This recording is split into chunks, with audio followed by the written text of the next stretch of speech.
This module is about stretching, choice making, having a go, and more. It really is the key concept behind Temple's teaching. For me, Temple has inspired me for years because she talks about how her mother really encouraged her to have a go and what a huge influence she was.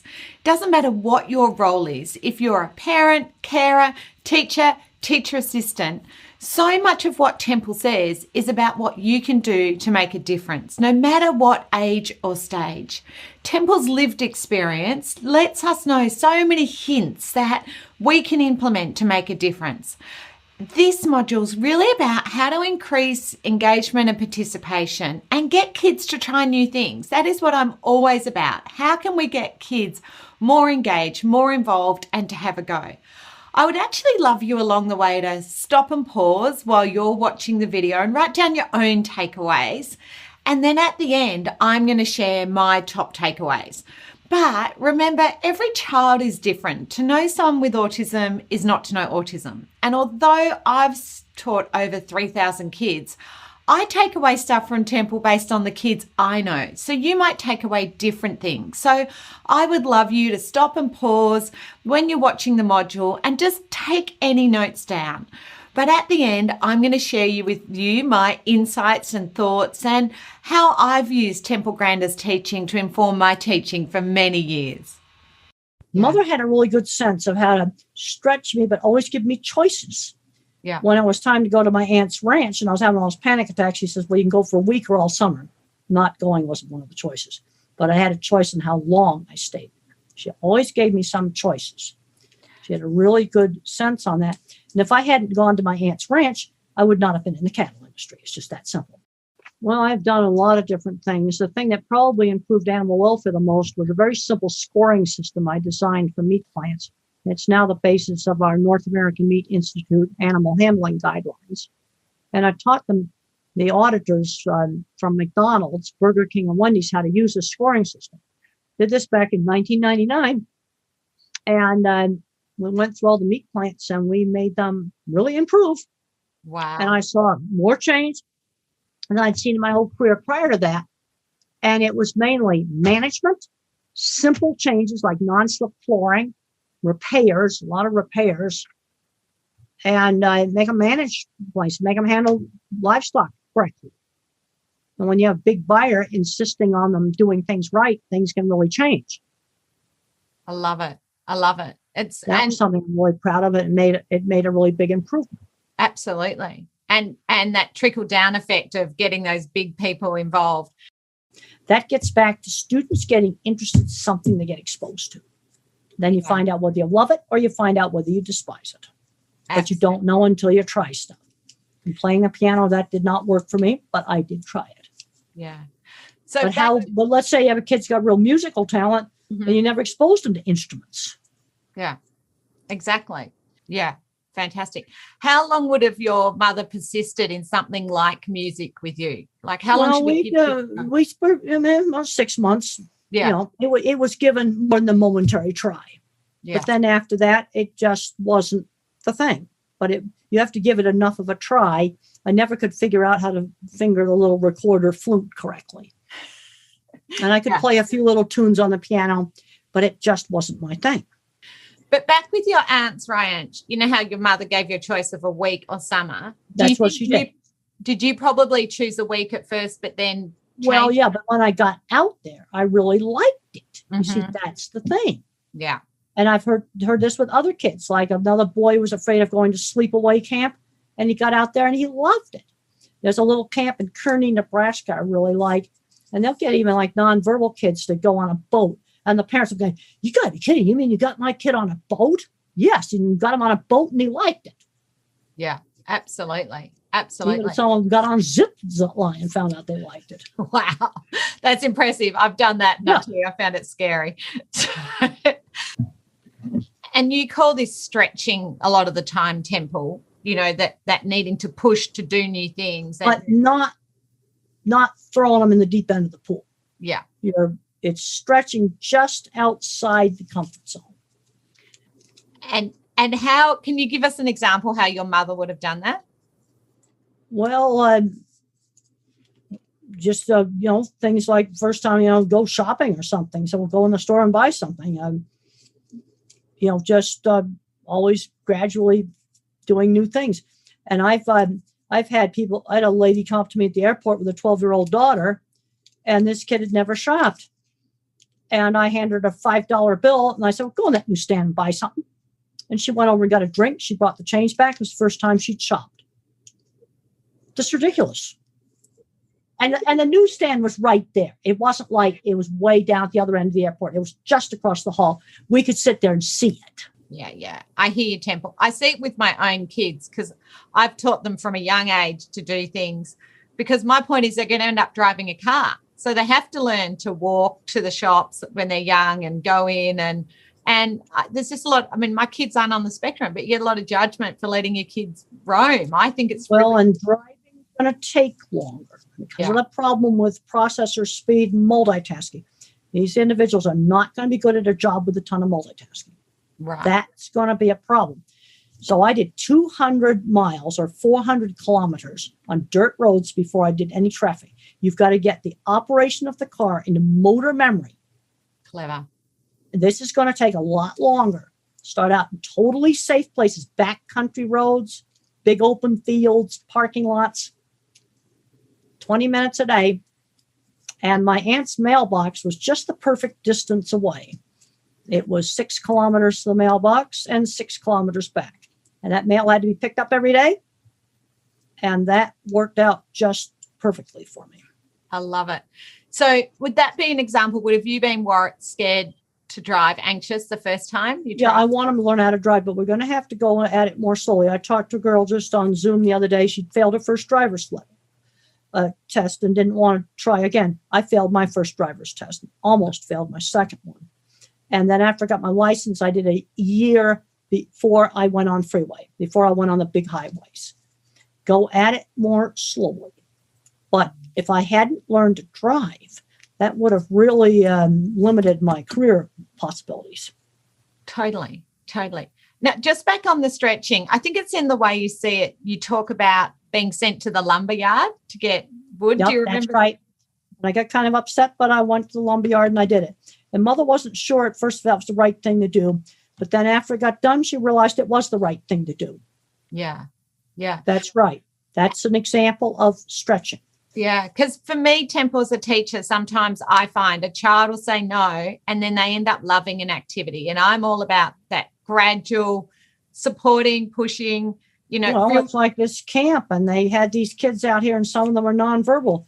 And the parents couldn't believe they got him on a boat and he was loving it. Yeah, I love it. The main trick with these kids, no surprises.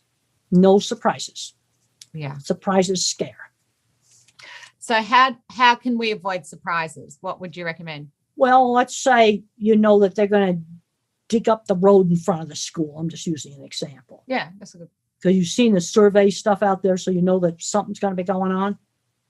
Well, you take the kid out there and show them the little ribbons and say they're going to be laying a cable here or something. And if it may get dug up. And then you could even learn about how they might dig it up. So that when it happens, it's interesting rather than scary. You see, if you can make something interesting, then it's no longer scary. I was in a very scary airplane emergency landing when I was a senior in high school. And I became a white knuckle flyer after that. And one of the ways I got over that is I got a chance to ride in the cockpit in a really big airplane, a big commercial sized, it was an ancient airplane, but it was a great big one, had cattle in it. And you see, that started making aviation interesting. You get stuff you're afraid of and make it interesting, then it's less scary. I love it. I think we've sort of covered these, but a parent who's really struggling to get her son to leave the house for more than 30 minutes, I'm guessing you'd say just gradual and find a reason, but is there anything else you'd add? Oh, how old is he? A 15-year-old. Well, and I was really anxious, and one of the things I was not allowed to do was become a recluse in my room. Mm-hmm. That was not allowed. My school was not worried about the studying, but becoming a recluse in the room, that was not going to be allowed. He's going to have to get out and do some things, but give him choices. Give him some choices of things he can do outside the house. and have them start out with some be quiet things. So you're not going to have sensory overload. You know, I'd find out, like, what does he like to do? What kind of things does he like? Absolutely. And then build from there. And I like That's that, right. like giving him choices. And as you say, Yeah. even sending him to the shops to buy something. Or you can have some choices, but you are going to get out of the house.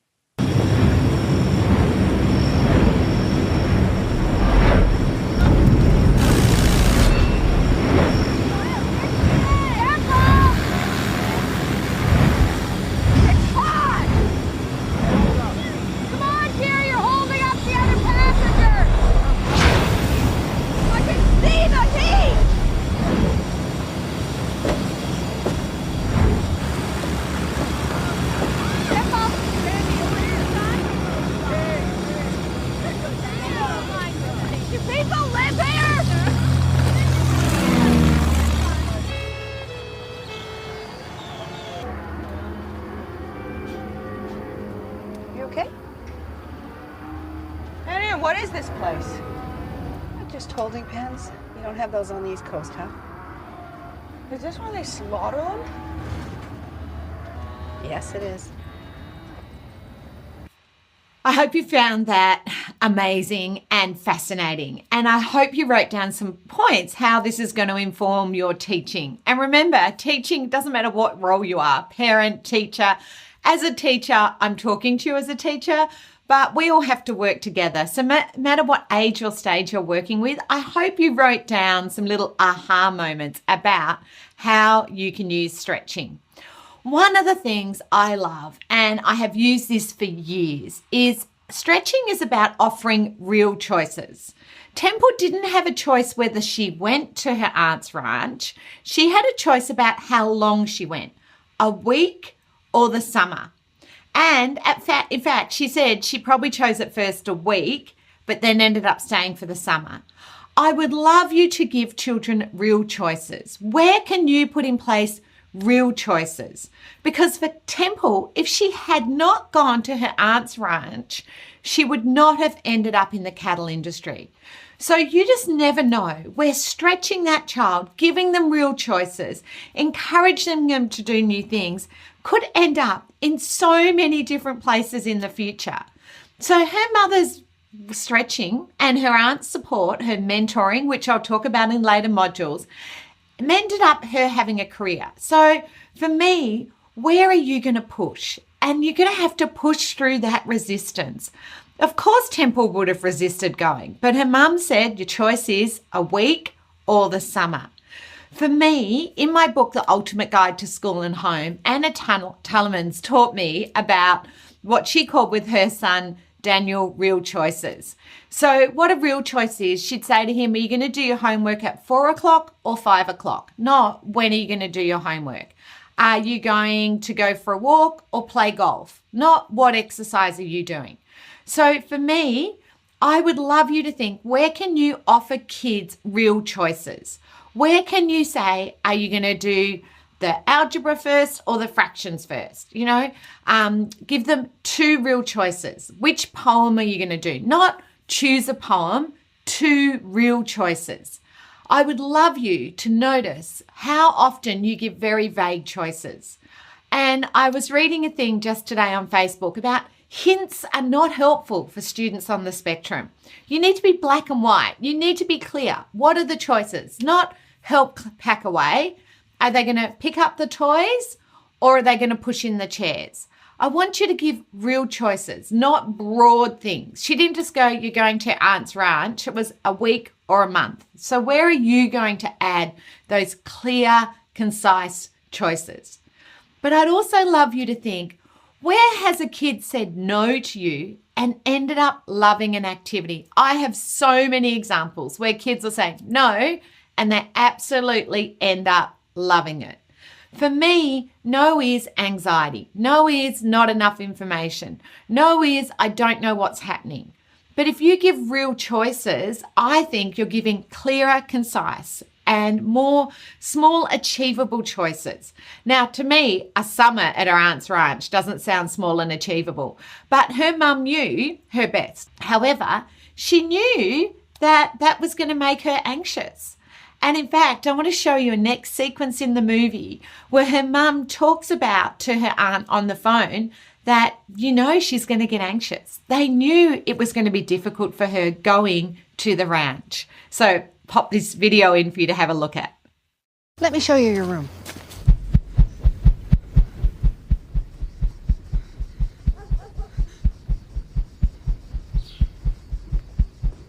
He's okay here? Oh, and I put all my science fiction books there. How do I know this is my room? Because we say so. It's your room.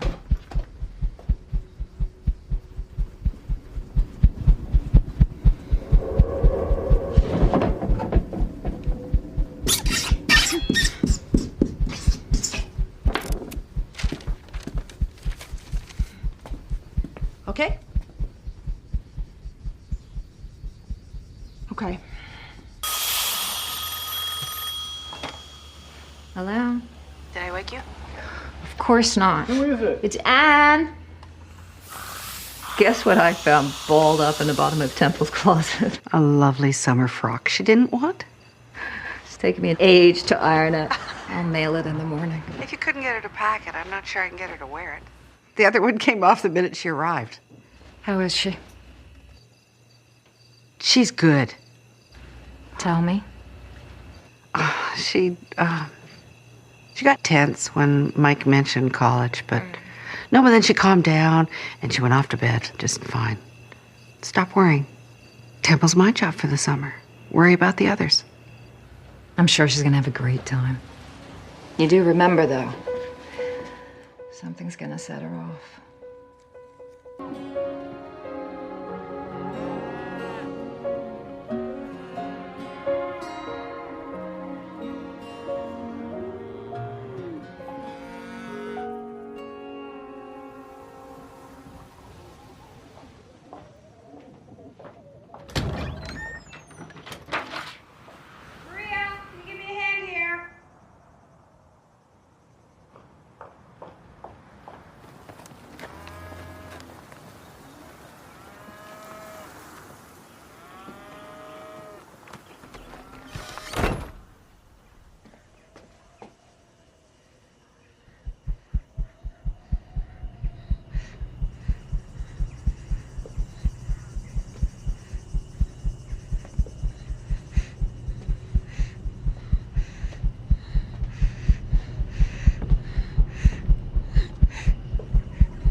Temple, let's get you out of there. Don't be silly.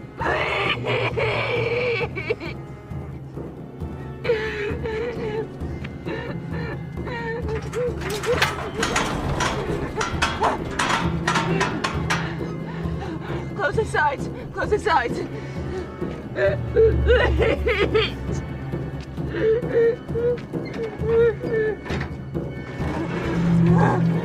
Harder! More!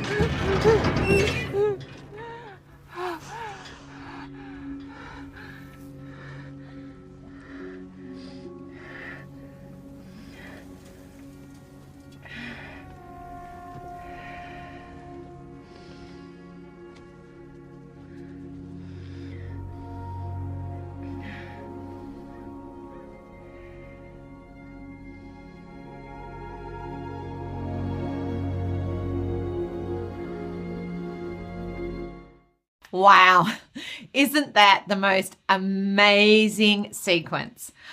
Did you see the importance of having her name on the room? Isn't that fascinating? The smallest visual can make a huge difference. I had a student many years ago who in kindergarten or prep, whatever wherever you're teaching, whatever you call it. But first year at school, they had their names on the locker, and their second year at school, they had their names on the locker. But in year 2, they didn't have the names, and he'd chosen a locker, and somebody put their bag in what he perceived was his locker. And he ended up throwing all the bags in the locker area because it was just like Temple. That small change created that behavior meltdown. Now, those of you who have done my course were probably watching that sequence and going, is that a behavior meltdown or a sensory meltdown? In my experience, a behavior meltdown can go to a sensory meltdown really fast. So the name missing off the door created anxiety. So that's a behavior meltdown. But then we saw her heightened senses because of that change. And that is my experience where things can flip really fast. But look how calm she was. And then the slightest change, the note missing off the door, that created her senses to go into overdrive. And then we saw the sensory meltdown, and where we saw her have to go into the squeeze, the cattle chute for the first time to calm her senses. Now, she worked that out for herself, which is amazing. But many of my students seek sensory to calm. And I would love you to notice what helps de-escalate them. That helped de-escalate her. What are the things they need in place to de-escalate? And so often, when kids are in the second phase of a meltdown, and those of you who have done my workshops know what I'm talking about, but in the second phase where they're going into survival. So what Temple was doing by running to that cattle chute and putting herself in there, she was trying to survive, to stop going into that full-blown meltdown. So I have kids who go under the table. I have kids who say repetitive sentences. I would love you to think, how does this inform you? Temple needed that deep pressure. I've had kids who need to be rolled up in a mat. What are the things that de-escalate the kids you know? It's so important. And if they can regulate themselves, it is fantastic. And that's why many of us call the second phase of a meltdown survival, where they're trying to calm their own senses or their own anxiety. Anyway, back to that little sequence. I love the way the mum said, something is going to set her off. And the auntie says, don't worry. Worry about the other kids for the summer. I love this. I love that they were working together. And as a teacher and with parents, we have to accept something will set them off. And we don't need to get into the blame game and what did you do? We just have to accept that sometimes when we're pushing, sometimes in that loving push, guess what? We are going to get a meltdown. But it's being aware of that and then letting them de-escalate if they need to. One of my favorite sayings that particularly when I go into special schools, I use, if you manage to prevent explosions 50% of the time, you're making a real difference. Don't aim for 0. Every one of you know how to get 0. Temple's mum knew how to get 0.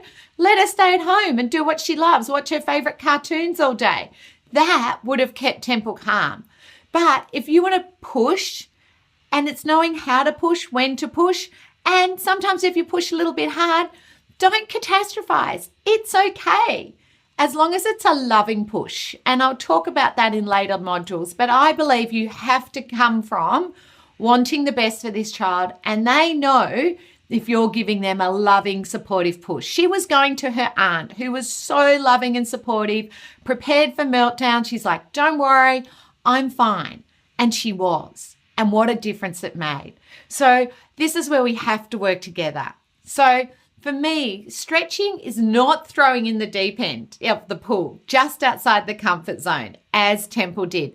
And it's gradually doing new things, gradually adding a little bit longer. Because I don't know how long Temple ended up going to, how often, but I think she went to her aunt's ranch every summer. And I have kids, as I say, who don't want to do something and end up loving it. So how does this inform your teaching? Well, you need to expose them to a range of activities to find out what they love and what they despise, as Temple said. But you don't know until you try. Her mum made her try piano for 6 months. My question to you is, how long are you going to give kids a go? How long are you going to give that loving push? When are you going to decide, no, not going to happen? So one of my little girls absolutely hated Play-Doh. She wouldn't even sit at the Play-Doh table. And this can be from any sensory activity, but for Victoria, it was Play-Doh. At first, I just got her to sit and watch me playing with the Play-Doh, then the other children. Then I just had a bit of Play-Doh on the table and she rolled it so she didn't have to touch it. Play-Doh ended up being her favourite activity. She would run in straight to the Play-Doh. I've had kids who don't want to read, who end up reading. I can tell you hundreds of examples of kids who, if we just expose them, give them a go, but it can't be just one go. It's got to be a while. Is it a term? Is it 2 terms? How long are you going to give kids a go? Parents, if they join Girl Guides or soccer or taekwondo, how long are you going to give them a go? I really want you to think about this. How long are you going to get them to give it a go before you say, not going to work? Because I was fascinated by the 6 months. So for me, different people have different expectations about how to stretch kids. But I love when Temple talked about camp and sailing and zip lining, that so often people thought they wouldn't want to do it, but somebody else stretched them. And this is why it's so important we have to work as a team. We have to be persistent and consistent, and we have to think together, shall we give it a go? How are we going to stretch a child? So I thought I'd give you an example of what I've done with camps and excursions. So I've had lots of families over the year who say, no, it doesn't want to go on camp. Now, for me, you've got to do a sleepover first with a family member or someone they know. Some of my kids have never been for a sleepover, so we need to try the sleepover first. That might be the first step. If you're going on an excursion to the museum, maybe go in with your family first, not with 40 kids and the whole anxiety and hype. Some of my kids have never been on a bus, so you need to take them on a bus. So think about all the steps. Now, I do have a tip sheet and a podcast, which would be one of my most popular, actually, podcasts and tip sheets on camps and excursions.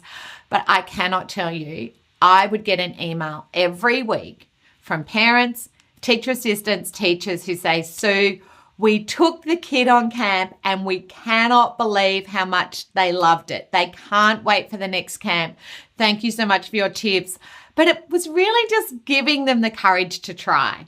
So I would love you to just sort of think, in the next 6 months, what's something we can do to stretch a child? What's something we can do, to begin with the end in mind? Our aim is they go to camp.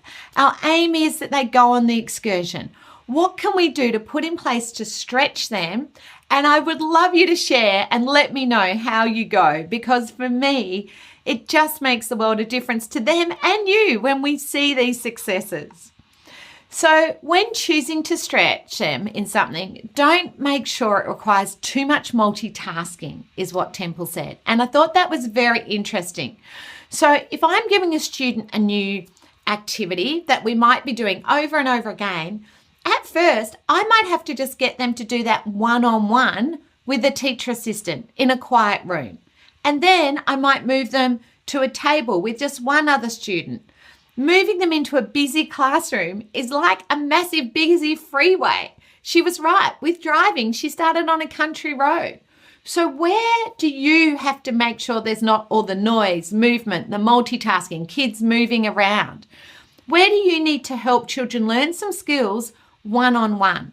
An example of that I see in secondary is where teachers just give these kids these massive assignments and they don't break it down, which we'll be talking about in later modules.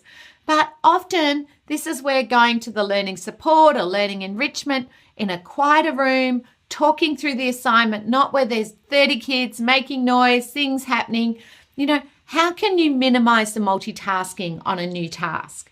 And in some ways, that's what I'm saying about taking the kid on the excursion. Let's take them on their own first, not with 30 kids. That's taking them on the country road. Let them run around where they've got one-on-one supervision, not on excursions where it might be 1 to 5, or even in secondary where they go off on their own. So I'd love you to think, where can we create the country road, not the busy highway? How can we minimize that? How can that inform your teaching? So for me, so much of what Temple said is so important. But first of all, you need to break things down into small achievable tasks. The driving, it was 20 minutes a day. What are the 20 minutes a day? You know, and that's what I find with kids, and we'll talk about reading in one of the coming up modules, but asking them to sit down and read a whole book, it's just too much. But the other thing she talked about, failing is okay. You must teach them. It's okay to fail your driving test. It's okay to fail a test. We've all failed a test. I remember failing a test at school. We've all failed something. I used to find Indonesian, a second language, really hard. I don't know what it is with my brain, but I found it really hard to remember. Like we had to just learn a whole big monologue. Looking back, it was more about remembering a whole monologue than learning Indonesian. But I wasn't good at rote learning, that sort of thing. So for me, you've all failed things. You know, I failed my Earls test the first time because actually I'd moved from Melbourne to from Victoria to South Australia. And back then the rules were different about who had the right of way, turning left and right. But it's so important to share your own failures so children know. If all we tell them this perfect stuff, they think they've got to get everything right. So share your own failures. Her mum didn't say, oh, you failed, let's leave it. She still made her go back and try again. Where do you need to get kids try again? They go to Taekwondo and they didn't get whatever belt the first time. It doesn't matter. Not everyone gets it the first time.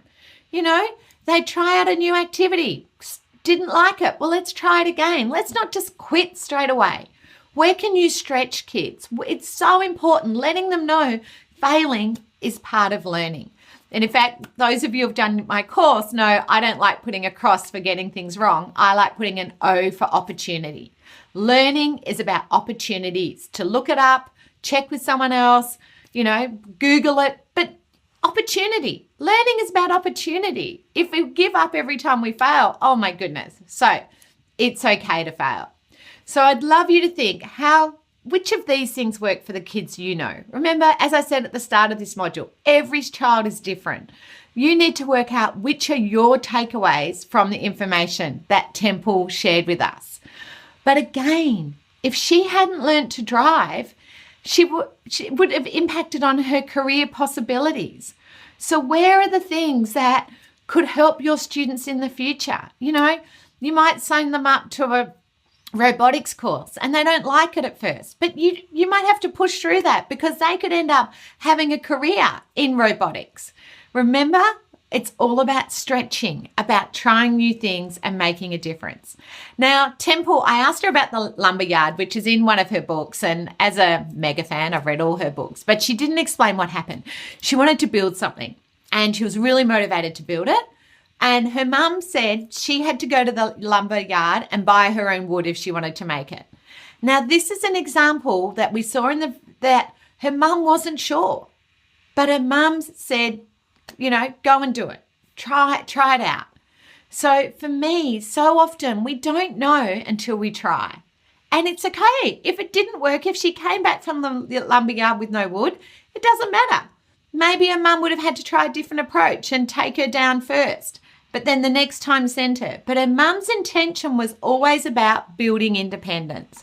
And one of the things I say, always begin with the end in mind.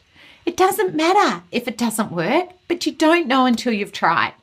So please be inspired by the amazing Temple. Be inspired by it's okay to make mistakes. You've got to give it a try. As we saw in the movie, the mother didn't know what was going to set Temple off, but she knew something would. Well, all of us know something is going to set the kid off. We just don't know what, where, or when, but it's okay. So remember, you never know unless you give it a go. And I say that to kids all the time. You never know until you give it a go. So the last thing Temple talked about is no surprises. Surprises scare. And I talk about no surprise is a good surprise. I just want to remind you how important it is to pre-warn kids about things. Let them know things are coming up. And for Temple, her mum didn't surprise her with going to her aunt's ranch. She would have pre-warned her she was going to go there. Some kids need a day, some need a week, some need a month.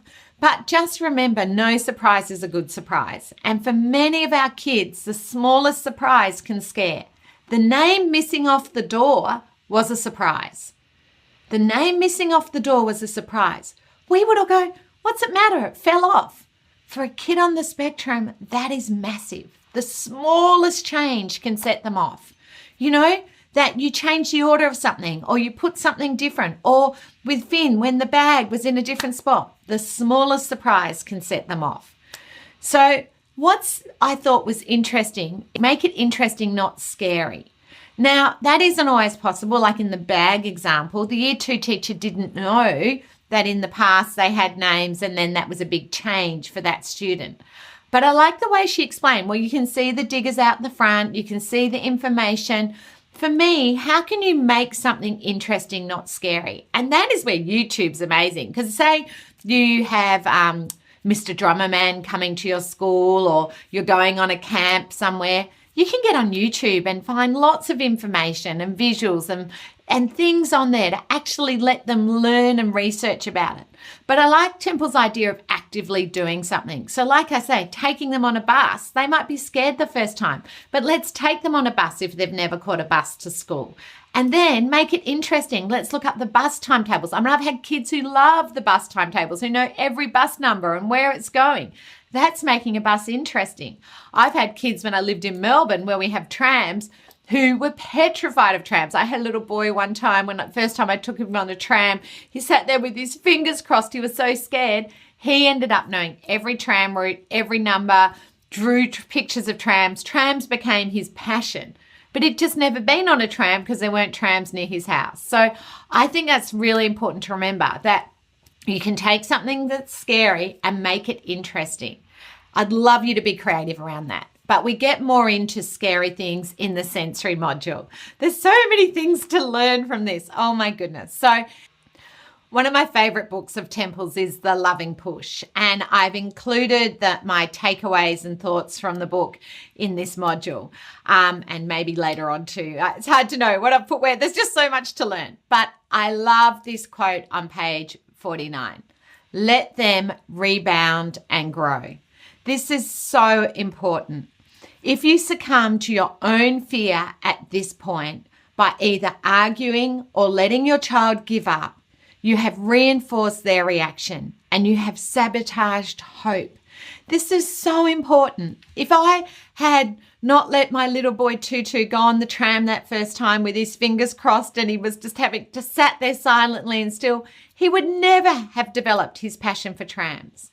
Stay strong.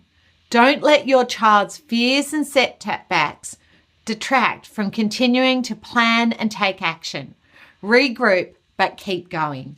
And we saw that with Temple's mum's worry about her, about the aunt saying, don't worry, and being a strong advocate. And that's where we have to work together, because some of us are like, oh, I'm really scared. What's going to happen here? And that's what I found with camps and excursions over the years. Sometimes the parents are really worried, and lots of parents get worried about camps. But guess what? If someone can give that hope, when Temple talked about zip lining and all these different things, I would love you to think, well, where can we put in place some stretching and give the child hope and give them options? It's so important. So I would love you to take a moment to write down 3 things you've learned in this module, 3 aha moments, 3 things you're like, oh, I love that. Pause the video now and write down 3 things you found really interesting. And then what I've included is the individual education plan. I want you to use that pro forma to think how the things that were talked about in this module can apply to the student you know. And I would just pick one student. I know a lot of you have more than one student or more than one child on the spectrum, but I'm hoping this little planning makes you actually apply what you've heard from Temple to your teaching practice and teacher assistants, particularly you who are often working one-on-one. How can you get that multitasking? What are the steps you can take to teach your students some skills one-on-one to take back to that busy highway environment? Good luck, and I hope you've got some inspiration and some great thoughts how you can use this for the kids you know. I hope you found that a fascinating lesson with Temple and myself. Don't forget to check your emails from last week. There was an ebook with even more insights from Temple and how I implement that in the classroom in last week's podcast. And also there is a handout that goes with this podcast. So make sure you download that. This is what will all sent to you in your email. So check your emails. Don't forget to make me a safe email or whitelist, whatever, so you don't miss these emails because they're so good to download and refer back to later. I always try and make it easy for you. I mean, you could get on now and start Googling temple and go down a big rabbit hole, or I try and do all the hard work, the time savers for you. So make sure you get that ebook and download it. Make sure you get the handout. If you are interested in the course and you're listening to this when it's live, it's $50 off at the moment. And I just wanted to share some of the feedback from the course. It's thorough, practical, and well-researched. This kind of course should be mandatory for all teachers. The next person, I love this course. Absolutely brilliant, relevant and usable in all life situations with children and adults alike. Very eye-opening on how many people process the world and how to respond. Loved it in capitals. And I love this one. Just do it. I would recommend this for all aides in our school as they are with students one-on-one and need these tools in their toolbox. I love that one. So I hope that you are ready to do some more learning. Personally, I love term 3 for learning because there's no reports, no parent-teacher interviews. Normally, like no long weekends. I know it sounds crazy, but term 3 is my favorite term because I feel like where I've got a little bit more bandwidth with my class and more time to do some professional learning and do a bit of a deeper dive into, just different things. And so learning with someone like Temple and myself would be a wonderful thing to do.